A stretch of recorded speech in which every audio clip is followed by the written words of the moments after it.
It's my pleasure to introduce Sumeet Singh, Executive Vice President and Chief Operating Officer at PG&E.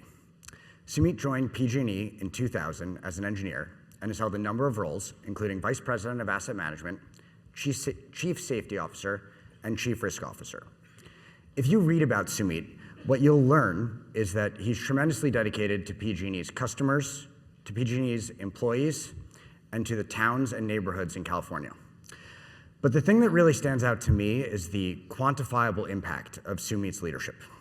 I'll give an example. In 2022, PG&E was able to report a 99% reduction in utility equipment-caused wildfires. Truly incredible. So I personally could not be more excited to have this conversation. Please join me in welcoming Sumeet Singh.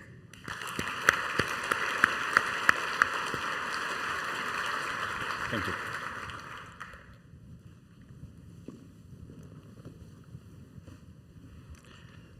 All right. Thank you for being here. You got it. Good afternoon. Thank you for the invitation. Feels very timely with your Innovation Summit tomorrow. No, it absolutely does. And just great to be here with the tremendous opportunity we have for all of us to be together, and just the thought partners, the thought leaders that we have, the decision makers, the innovators in this room. And I just want to extend my appreciation, Jay, to Convective Capital and the Gordon and Moore Foundation for being able to help pull this together. I always talk about that for us to be able to mitigate the wildfire risk, it requires the collective us. So it brings me tremendous joy and inspiration to be here together as one collective community and team navigating this challenge. Awesome. So you've been at PG&E for 20 some odd years. 22 years and counting. Any particularly interesting memories or accomplishments that stand out as uniquely impactful? Yeah, what I'll share, Jay, is there's a day that, there's many days actually, unfortunately, I'll never forget. Through my lived experience and many of the lived experience of some of our PG&E coworkers that may be here today. But the one that stands out is when I engaged with a family that was impacted very significantly by the San Bruno pipeline explosion that happened on September 8th of 2010. That, for those that may not know, that incident completely impacted and decimated the city of San Bruno. 8 lives were lost. And I can tell you that those families are never going to be the same.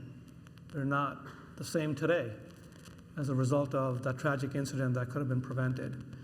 And I thought that that was the only catastrophic incident that I was going to experience being a member of the PG&E family, and that was not the case because in 2017, there were 45 more families impacted as a result of the North Bay fires, 85 more families impacted in 2018 as a result of the Camp Fire, and 4 more families impacted as a result of the Zog Fire in 2020, including an 8-year-old. And the day I'll never forget is after San Bruno happened, I engaged with a family no different than a family like mine. I was born in a place called Punjab in the north part of India. We immigrated to the U.S. 6 years old, and that family had immigrated to the community of San Bruno 2 years before that tragic incident happened. And I spent about 2 hours in a conference room with that family talking about all the things that we're doing to be able to help support them because they had lost their home. The head of the household was diagnosed with cancer. He came from a chemo treatment that evening when the incident happened, and that family barely made it out safely from the home. And one of their elderly was still in the ICU when the family was meeting with me, suffered 3rd-degree burns, not knowing that he was going to make it. And that family had young kids, a 5-year-old and a 6-month-old baby. I've got an 11-year-old, I've got a 3-year-old. Many of you probably have kids, grandkids, nieces, nephews, maybe godparents. But I could tell you that that moment of the engagement that we did, and the 5-year-old came to me at the end of the 2 hours, and he was not interested in what we're doing to support them from food, for lodging, for any of that. The last image that he had was of his grandfather fighting for his life in the ICU, not knowing he was going to make it before he came to the conference room. All he wanted to know is, that what can I do to help his grandfather heal? So, And well, let me finish that real quick. And that was the day I understood, when that 5-year-old looked me dead center in my eyes, in my soul, and asked me, what is it that I'm doing to make sure this never happens again? And what is it that I'm doing to heal his grandfather? And that's the day I understood, Jay, that the privilege that we have to serve, and when we talk about that, I'm a civil engineer, we talk about being a public servant, that's the understanding I had, that safety is not a mission, and delivering safe energy. It's not a job, it's a calling. so along that line of what are you going to do? Yeah. For you, what are some of the most significant changes you've overseen at PG&E, and how do you think that sets up the company for the future to be safer? Yeah, it's a great question. You know, what I'll share with you is that the risk of wildfire was a surprise to PG&E. PG&E missed it. In 2017 is when the first catastrophic wildfires happened. There were indications that wildfire was a risk in our service area, and it was very clear that wildfire was a risk in the state of California, because in 2007, when the witch fires happened down in Southern California and San Diego, it prompted San Diego Gas and Electric to move to action with a sense of urgency, to be able to implement layers of protection and layers of control to be able to help make their electric system safer. And a significant environmental issue happened right in 2014 to 2016 in PG&E's service area. And for those that may not be as familiar with our service area, we have the privilege to serve 70,000 square miles in California, Central and Northern California. And when the significant droughts happened in 2014 to 2016, the environment in which the electric system operates completely changed. And there was an assessment that was done by our state regulator, California Public Utility Commission, in 2012 that showed that 15% of our service area was considered high fire risk. And they redid that study in 2018 after the drought conditions happened. That number increased to more than 50%. And that prompted us to move with a sense of urgency on implementing what we call our layers of protection. And we actually didn't know where to start after the North Bay fires happened in 2017 and the Camp Fire happened in 2018, and we benefited from the tremendous progress that San Diego Gas and Electric had made. We spent some time with them, learning from them. In the latter part of 2018, we flew out to Australia, spent some time out there, learning from their regulator, learning from their utilities, given the challenges that they've had in terms of bushfires. And we brought some of those practices in. And those practices start with our situational awareness, which is a network of weather stations. We've got nearly 1,600 weather stations that we own and operate. Every one of those weather stations, we have the ability to be able to pulse every 30 seconds. We're also implementing AI machine learning so that all the data that's being collected from these weather stations, we're able to establish, based on the learning models, what the predictive capabilities are of what the forecasted wind speeds, humidity values are going to be over the course of the next 24 to 36 hours, because those are key inputs in being able to help inform what that level of potential risk is. We've been working with the Alert West entity with high-definition cameras that now have the AI capabilities to be able to help detect a potential fire start. Prior to this capability, a lot of the fires were being reported by members of the public. So more than 60% of the fires now get reported and detected 18 minutes faster than they used to be using traditional methods, right? So innovation and technology is at the heart of how we're able to navigate the understanding of the vast scale of the system we have and be able to do it in a way that's granular and precise so that we can take action so that we can predict and prevent a catastrophic type of a wildfire from occurring. And a lot of the camera detections not only give us the ability to be able to understand where the ignitions are happening, but we also do automated notifications to the respective fire departments that have authority to be able to respond, the state fire department, the local fire department. And internally, we also have stood up a 24/7, 365 days a year monitoring team called the Hazard Awareness Warning Center, where all of the ignition information comes into them and at the same time gets notified to the respective local authorities that have the ability to be able to do rapid suppression. In addition to that, we have made significant investments into the what we call operational mitigations of our system. So these include, if you look at the traditional design of an electric system, whenever there's a fault that's detected, which is basically an anomaly on the electrical system, there's fuses and line reclosers that automatically operate. And what we've been able to do is engineer those settings and customize them and use the basic principles of science that if you increase the amount of response from a time perspective of these devices, you reduce the amount of fault energy. If you reduce the amount of fault energy, the amount of opportunity for an ignition to occur reduces dramatically. So we've been able to implement a lot of those types of capabilities. And then we have a significant investment we've made in our enhanced inspection practices for equipment, for vegetation management, using remote sensing capabilities, vis-a-vis LiDAR, drones, AI, machine learning, and then obviously making our system more resilient for the climate change, because we're continuing to see not just the wildfire risk, but we're seeing the bookends in terms of the extreme weather events. If you look at what happened first quarter of 2023, we like rain, but not all of it all at once. We got 15 atmospheric river events that happened over a period of 3 months.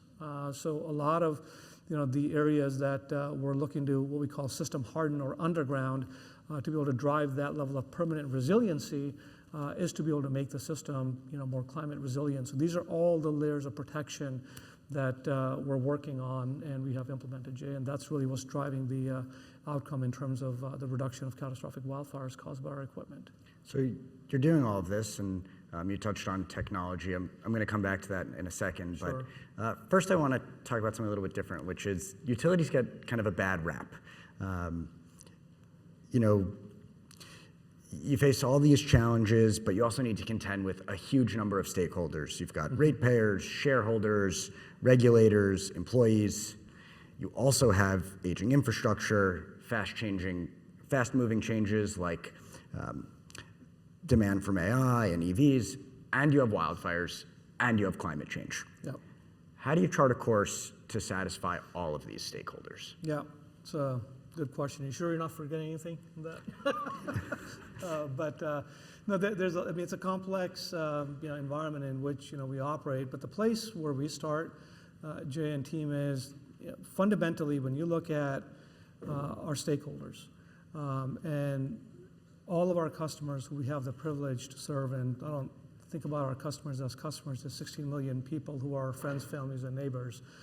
And the place where we start is fundamentally there's no daylight on the intent, and that intent is to be able to deliver safe, reliable, affordable, and clean energy every single day. And that's when I think about our regulators, I think about our legislators, I think about our customers, I think about our investors, I think about our coworkers. Fundamentally, there's complete alignment in terms of that intent.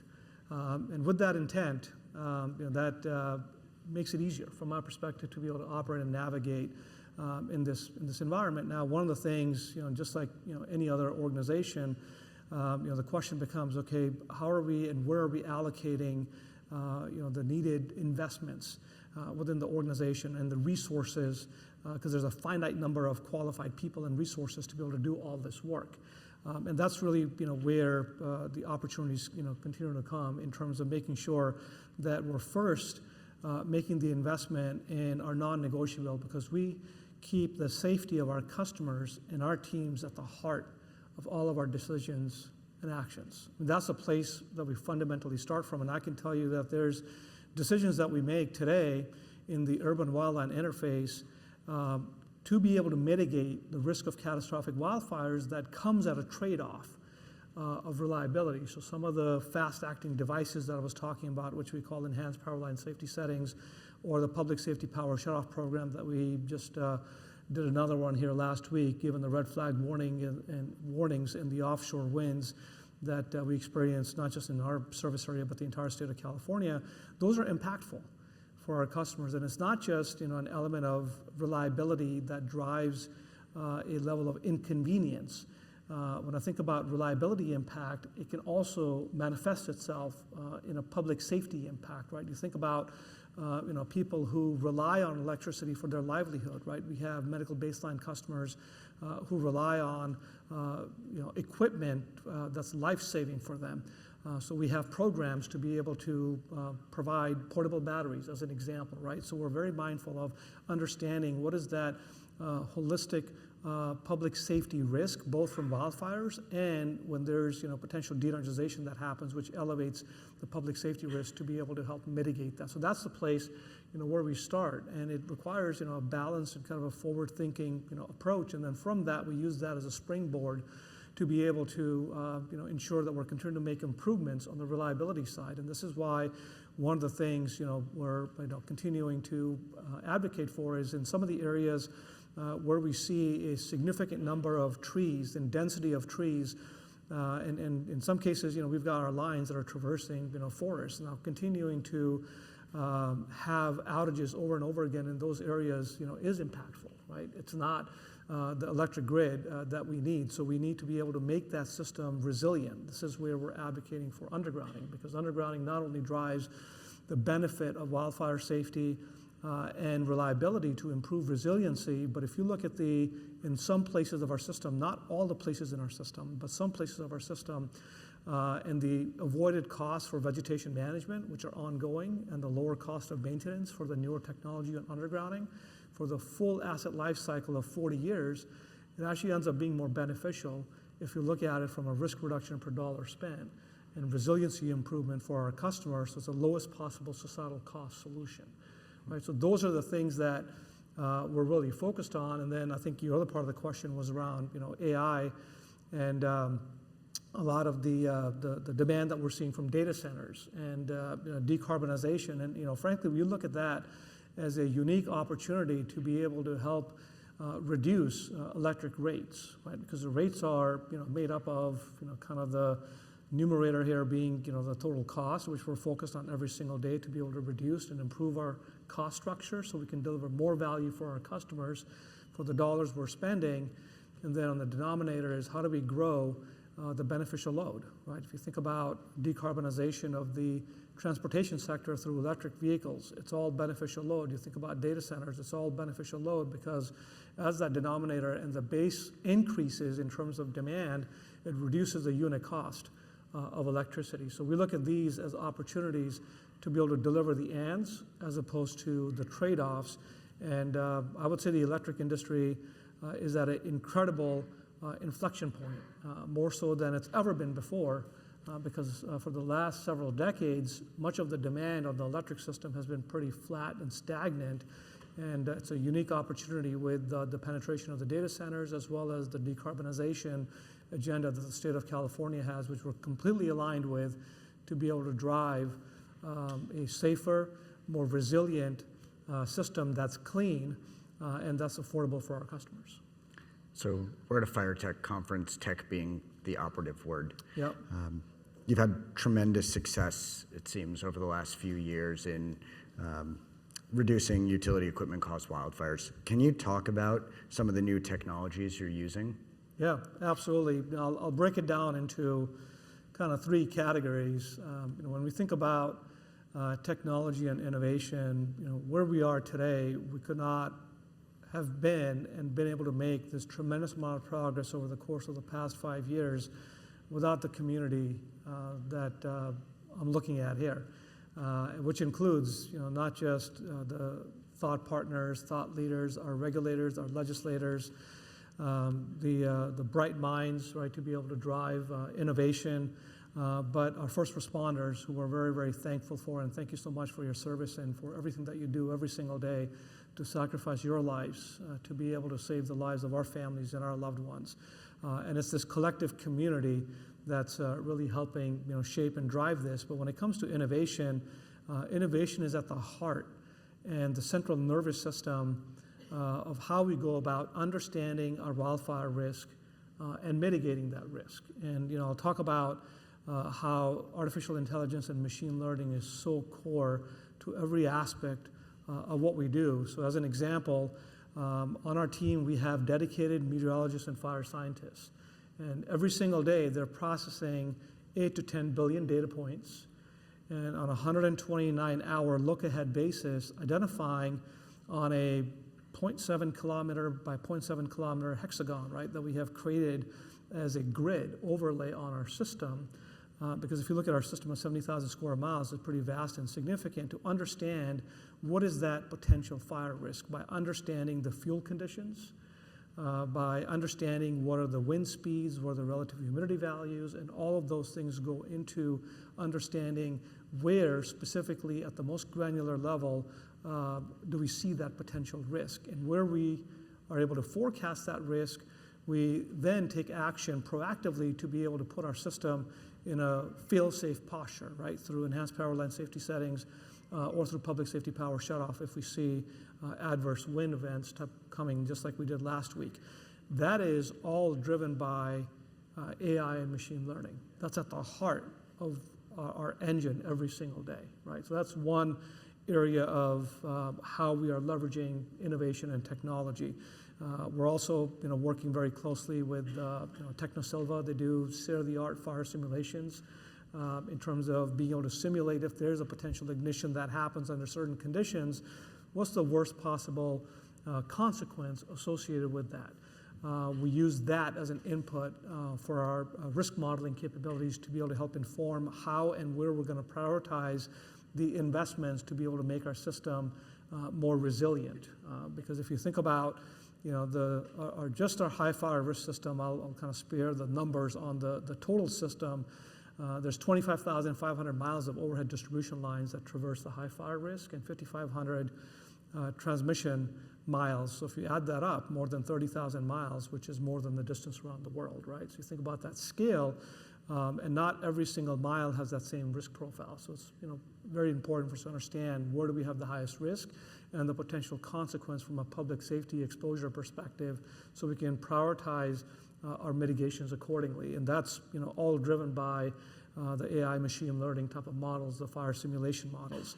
Another place where we're leveraging AI and machine learning is in our enhanced inspection practices, right? Where we go out and identify the condition of our electrical equipment in the electrical overhead systems. And we use drones for that purpose, using capture imagery from a high resolution imagery perspective and be able to process some of that data using AI machine learning. We're working, I think, with one of the companies that's part of, several of the companies actually that are part of the portfolio for Convective Capital, including getting satellite imagery for vegetation management, LiDAR, and being able to get 3D modeling from, again, an AI machine learning perspective to be able to identify those potential hazard trees, right, that pose a risk to our lines and be much more targeted in going out and mitigating that specific type of risk. And then the last thing I'll touch on from an innovation perspective, again, I think it's a company that you're familiar with, Gridware. We this year recently installed 10,000 advanced sensors to be able to help identify and measure operating stress, the environmental stress, the wildfire stress, and be able to help pinpoint anytime there's a potential electrical anomaly that happens, which gives us very good latitude, longitude information, so we can send our qualified personnel on the electrical side to be able to respond, identify the damage, and be able to mitigate as quickly as we can. We also use another type of advanced sensor called early fault detectors. It works off radio frequency technology that gives us insights into low current type of faults where we see anomalies on the electrical system as early indications so that we can continue to predict and prevent. But I would say that there's a tremendous amount of opportunities in this space to continue to leverage automation, advanced sensors, the interface with the grid, because right now, even though we've done some work from an AI and machine learning perspective, there's still some aspects of the process that are manually intensive. And when I think about just any time we have a manually intensive process, it introduces an opportunity for an error. And I can tell you that there's no margin when it comes to mitigating the wildfire risk, right? So one of the things that we did, and we've got the Innovation Summit tomorrow in San Jose, some of you, may be attending, we publish a R&D report, which is available on our website, and this year we outlined 70 different problem statements, and 12 or 13 of those are attributed directly to wildfire safety. So there's more work to be done to be able to help bring innovation, technology, the best minds and the brightest minds to be able to help navigate this issue.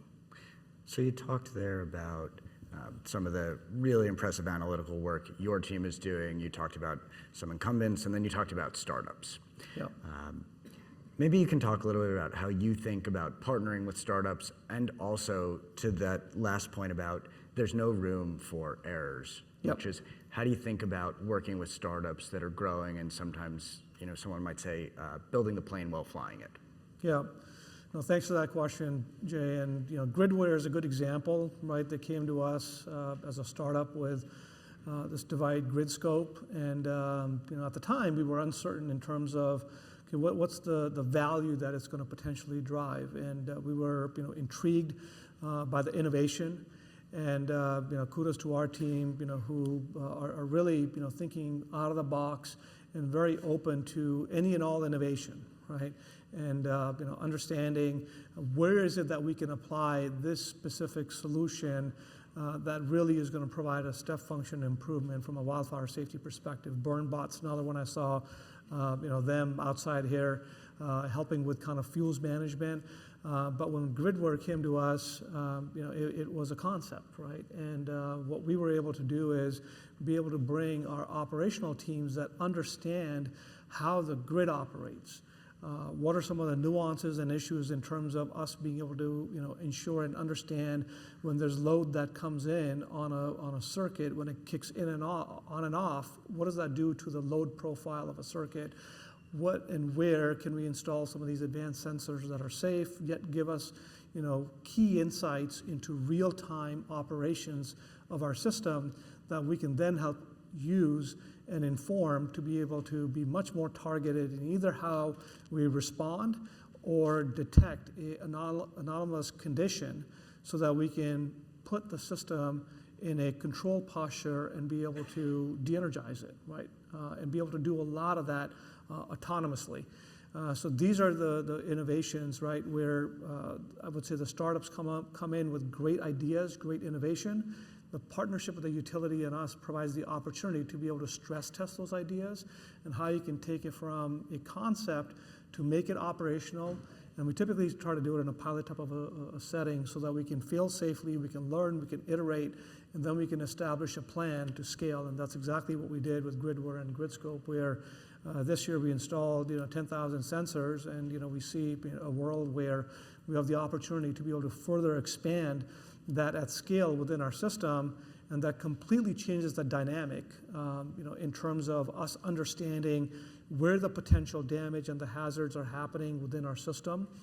Because previously the only granularity we could get was at the device level, and sometimes a device could be 10, 15, 20 miles in span, right, device to device. So we need to have a qualified person that goes in and patrols that 15 to 20 miles manually from an inspection perspective to know where the damage is. With GridScope, as an example, you can pinpoint it exactly where that is without the need to be able to do that, kind of visual assessment for the rest of the circuit. And it also is a safer way to do it, because some of the terrain in the urban wildland interface, for those that know it, is challenging, and a lot of our assets are installed on steep grades, which make it difficult for our teams to be able to navigate that safely, right? So not only is it a more effective way to be able to identify the concerns on the system, but a safer way for our teams to be able to respond. So that's an example of how we've brought a startup to kind of innovation through partnership, and we're open to any and all ideas. I'm sure everyone's looking forward to meeting you outside. Great. So technology is not cheap, though. Whether it's Gridware or others. How do you think about balancing costs with the need to maintain affordable rates, and Yep. certainly that varies quite a bit, in different communities here in California, but it's something that everyone thinks about.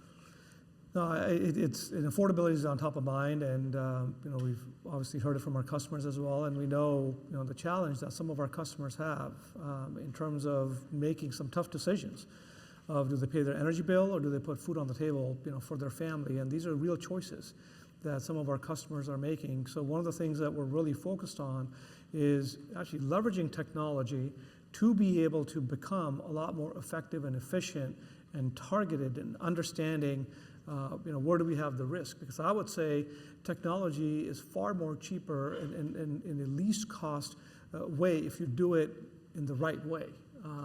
Prior to this, I'll give you one example, right? For vegetation management, as an example, we have thousands of people who are certified arborists that are inspecting and patrolling and walking the right-of-ways of our system to understand the hazard trees, to understand where there's potential regrowth that has happened.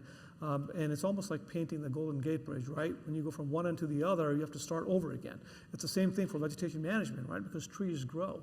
And that is a very intensive way to do it. And it may not necessarily be the most effective either because people make mistakes, right?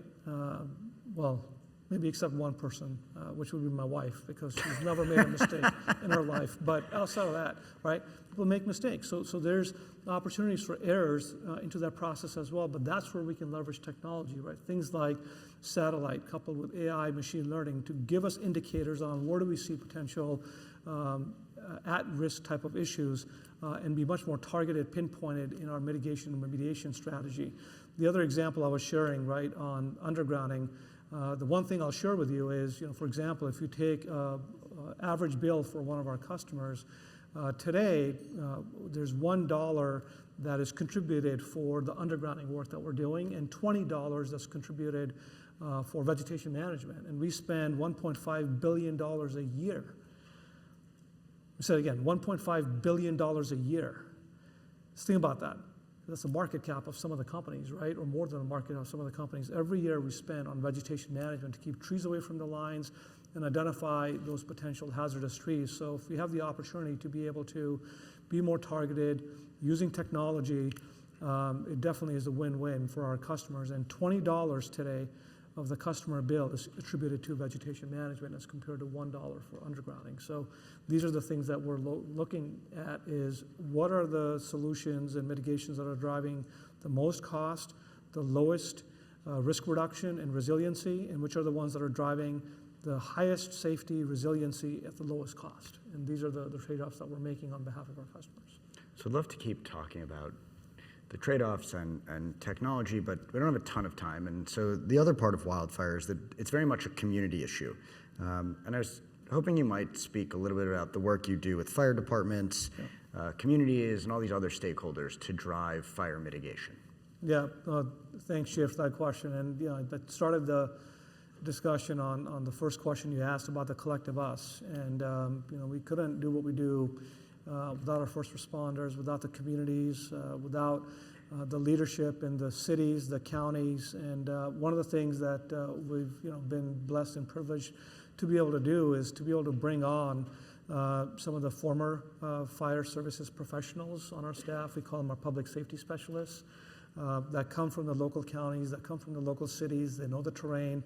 They have fought fires in these communities. They have the relationships with the first responders in these local communities, as well as the state fire department. And they're a great avenue to be able to help engage, develop the relationships with them, and just work collectively as a team. And all the investments that we make from a situational awareness perspective, whether it's weather station information, the detection from a fire ignition perspective through high definition cameras, all that information we share with our first responders. One of the other things that we did is took a page out of the playbook out of Southern California. Chief Brian Fennessy, I saw that he was on the agenda here earlier, or I think he may be part of the venue here, and just so thankful for his leadership and what he was able to do in terms of developing kind of a MOU for the use of aerial suppression resources. With Southern California, we've been able to do with 4 of the counties this year. In our service area as well, we have 4 Blackhawks that we own and operate that we have outfitted with fire suppression capabilities, and we make that available to the respective fire departments at their discretion. So it operates under their jurisdiction as well, and our intent is to be able to help be a resource to the state as well. So these are the types of things that we're doing to be able to help work together. And some of the other things that we're focused on is there's more opportunities, I would say, to be able to drive synergies, especially on where we go about doing fuels management work, right? A lot of our high fire risk areas are owned by State Department, federal department, and the work, for example, that CAL FIRE does, we're working with them on identifying is there ways to be able to help drive kind of a greater fuels management type of a program in a way that's driving more synergies for the benefit of the communities or hometowns that we're privileged to serve. And that's where kind of BurnBot fits in, and you haven't checked them out. I know they've got a stall outside, not that I'm kind of advocating for them. I'm advocating for every single one of the innovators that we've got here to be able to help navigate this wildfire risk. That's not just an issue for PG&E, not just for California, but it's a global issue. Well, unfortunately, we're out of time, but thank you so much for being here with us, for everything that you and PG&E do. Great, awesome. Thank you, Jim. Thank you.